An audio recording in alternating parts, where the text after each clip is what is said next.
はい、こんにちは。発酵調味料教室シンプルブリューライフの早川です。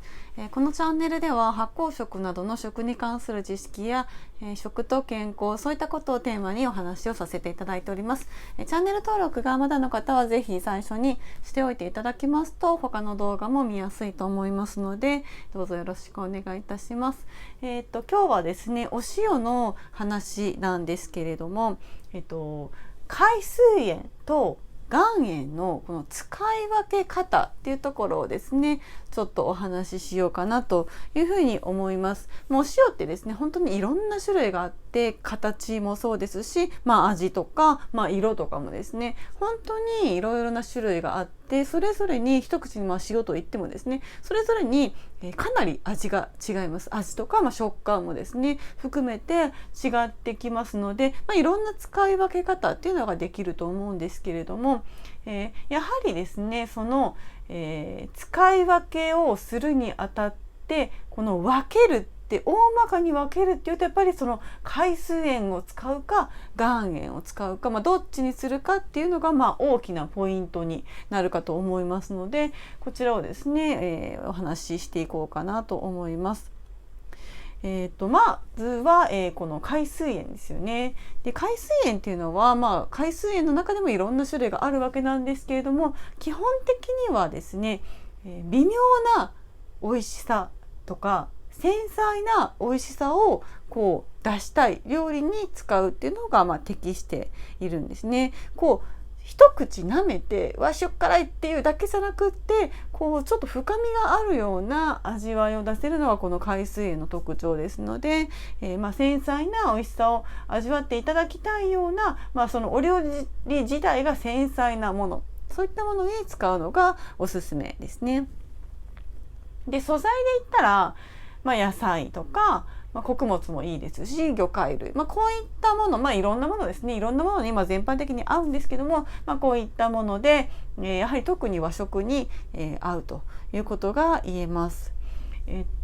具体的にですね言うと、お肉だったら鶏肉とか豚肉みたいな白い感じの色の、お肉ですね焼くとそういったものによく合いますし、あとおにぎりを作る時はやっぱり海水塩がいいですよね。ということで、細かい感じのお塩でかつ海水塩だとこの素材の中に染み込みやすくってその素材の旨味とか甘みとかを引き出してくれるという役割もありますので、こういったおにぎりとかにもよく合うと、いうことが言えますし、パンとかもですねやっぱり海水塩が合うということがあります。で、スープとかソースこういったものに使う場合もですねやはりあっさり系のスープ洋食であってもあっさり系のスープとか、ソースですねあとは、和食の汁物にはやはり海水塩が合うということが言えますよね。基本的に、日本っていうのは島国でもともと海水塩ばかりを使っていて、今でも、海水塩の割合がすごく多いですので、和食は全般的にやっぱり海水塩が一番合うということになります。なので繊細な和食のような料理に合わせるんだったら岩塩よりも海水塩を使った方が、合いますよというところですね。はい。で海水塩と本当にもうこの対極のところにあるのが、特徴としてですね岩塩ですね。岩塩って言ったら、その地層の中に埋まっているものを掘り出してきて岩の塩という通りですね掘り出してきて塩にしているものなんですけどもこれ実はですねちなみに日本では海水塩がいっぱい取れるんですけども、もちろん海がいっぱい周りにあるので海水塩いっぱい取れるんですけれども、いっぱいって言ってもですね、もっと広い国オーストラリアとかそういうところに比べたらもちろん全然少ないんですけども、どっちかっていうと海水塩が取れます。でどっちかというかですね海水塩はいっぱい取れるんだけれども岩塩っていうのは日本では一切取れません。これはもうゼロなんですね。なんでかっていうと、岩塩層がないから、日本にはないからということになります。なので岩塩をこう食べようと思ったら、外国から輸入されてきているものを食べるということになります。なのでその前提があることからもですね、岩塩っていうのは和食よりも、洋食、海外の、料理に合うということになります。で、やっぱりシンプルな料理ですね。こういう繊細な和食みたいな料理ではなくて、もうシンプルっていう感じの料理にはやっぱり岩塩が、合うということがあります。なぜかというと、岩塩の、味自体が結構シンプルな感じなんですよね。がっつりこう塩っていう味がします。なのでこってりとした重めの料理に合うんですよね。はい、この重い味、こってりした料理で重い味っていうものに対しても、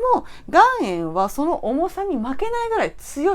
さがあるんですね。ここにはこってりした重めのところに海水塩を持ってっても、ちょっとその料理の味自体に負けがちというか弱くなってしまうところがあるんですけども、それにも負けないぐらい強さがあったりとか、ガツンとくる鋭さみたいなものがあるのが岩塩なので、そういった意味でですね、こってりした料理に合うということが言えます。で、具体的に肉類が合うんですけれども、肉は肉でもですね、鶏肉とか豚肉とかそういう加熱して白くなるようなものではなくって、赤身の肉ですね。なのでやっぱり牛肉とかのステーキとかそういうのに合うのが岩塩ですね。で、お肉としては赤身肉の方が合いますし、あとはですね、ソースとかスープとかに使うにしてもですね、やっぱりこれも濃いものですね。ソースだったらデミグラスソースみたいな濃厚なソースによく合います。あとはフレンチのソースとかですね、そういったものにもやはり岩塩が、合いますよね。日本ではほぼ海水塩を使うんですけれども、実はこの世界中の、で見ると、世界では海水塩よりも岩塩の方が断然シェアが、高い。シェアが広いんですね。なのでやっぱり洋食ってなると、この岩塩っていうのを使うのが一般的だと言えます。赤身の肉のステーキに岩塩を振りかけて、で赤ワインを飲むみたいな食べ方がすごくマッチするということですね。はい。そんな感じですごくざっくりなんですけども、海水塩と岩塩の使い分け方っていうのを、ご説明してきました。なので簡単に言えば、和食作るときは海水塩がいいですし、ちょっと洋食の、シチューとかそういったものを作るんだったり、牛肉を焼くとかっていう場合だったら岩塩が合うということが言えますね。あとはですね、こちらですね、粒子の違いっていうところでもお塩の使い分けっていうのを測ることができます。いろんな形状があってですね、すっごいパウダー状みたいなぐらい細かいやつもあれば、もう本当に岩塩を、粗く潰しただけみたいな、ものすごい粒子が大きい塩っていうのもありますよね。その違いでやっぱり、料理に対してですね、使い分けをしていくとより塩の使いどころっていうのが広がってくるということですね。で、粒子が違うとどうなるかっていうとですね、粒子が大きい場合はその塩が口の中で溶けるスピードが遅いですよね。なのでゆっくり口の中で溶かしたいようなものであれば、粒子の大きい塩を使った方がいいですし、そうじゃなくて、瞬間的に最初に口に入れた瞬間にふわっと塩味を出したいっていう場合は、このすぐに溶けるのが早い小さい粒を使っていくっていうのがおすすめになります。長く塩味を味わいたいような料理は大きい粒ですね。で、瞬間的に塩味を感じたいものであれば小さい粒を選ぶというのがポイントですね。なのでこのステーキとかだと結構固め、アメリカのステーキとかだと特に、何回も噛んで一切れ食べた時も何回も噛んで咀嚼して味わって飲み込むってことを、すると思うんですけども、そういった料理の場合はやはり粒が大きいものが適しています。あとはそうですね、お刺身とかもそうですし、天ぷらとか、そういったものもやはりですね、粒が大きめのものが選ばれることが多いですね。でそれに対してですね、粒が小さいものっていうのは、炒め物とかですね、あとはちょっと振りかける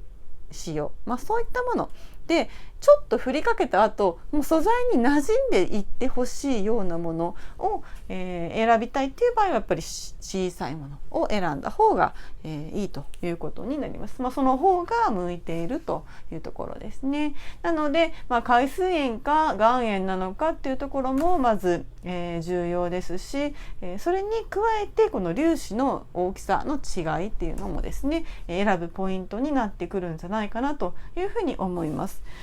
で岩塩はですね、やっぱりその粒子が大きいものの方が多いですので、だいた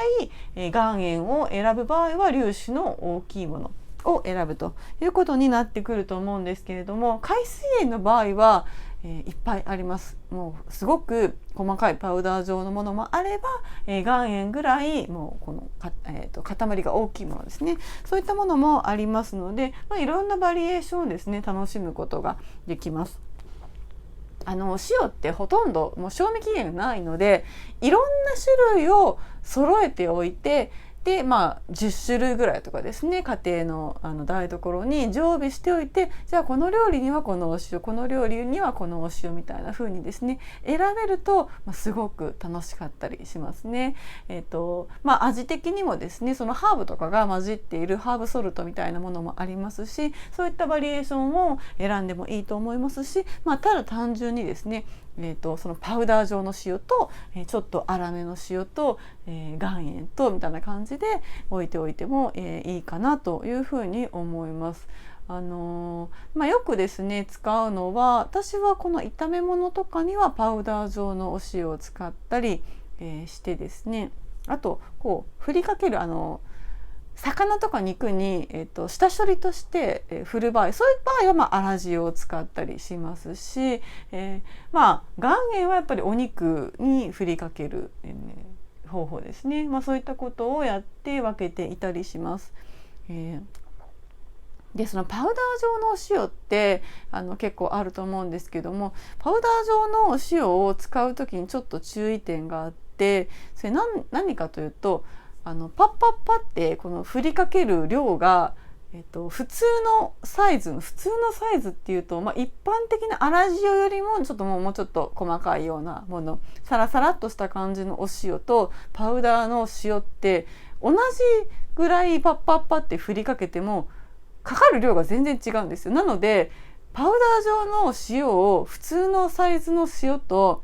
普通の粒子のサイズですねの塩と同じ感覚で振りかけると全然塩味しないみたいな感じになってしまうので、そこだけが注意が必要ですね。で逆に粒子が粗い塩っていうのはいっぱいかけすぎると、当然なんですけどしょっぱいです、すごく。なのでその大きさによって含まれている塩分量、塩の量も違ってくるので、それは味に影響してくるということをですね、頭に入れて、使っていただくといいかなというふうに思います。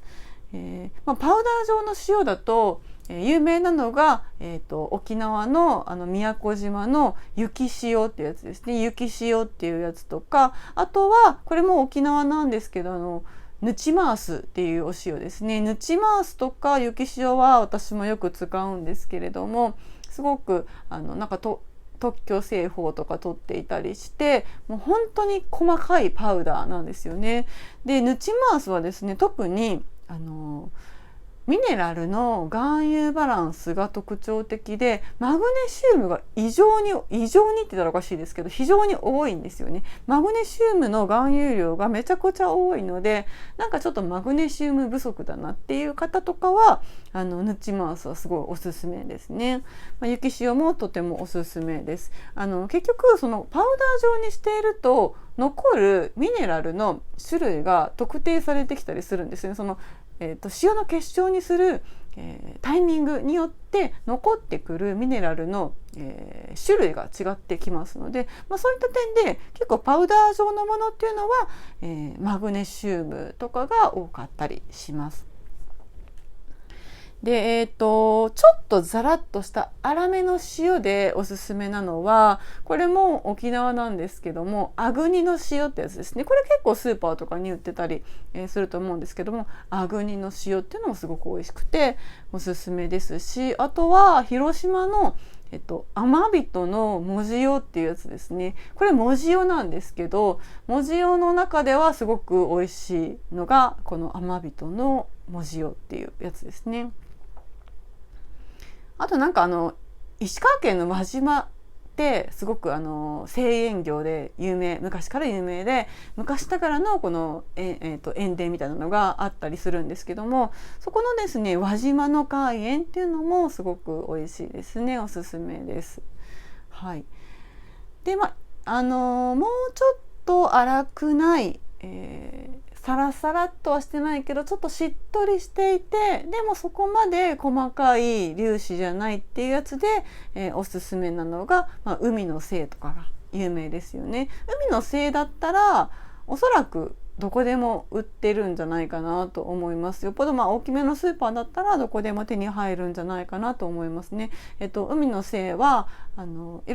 類いろいろあるんですけど、海の精の荒塩ってやつが一般的ですね。これは東京都の大島で、伊豆大島ですねで作っているお塩です。ということでおすすめのお塩って言い出したら本当にいろいろありすぎて全然紹介しきれないと思うんですけども、沖縄に国際通りのところにマース屋っていう塩の専門店っていうのがあるんですけども、そのマース屋とか行くと、すごくですねもうかなりの種類の塩が常備されていて、で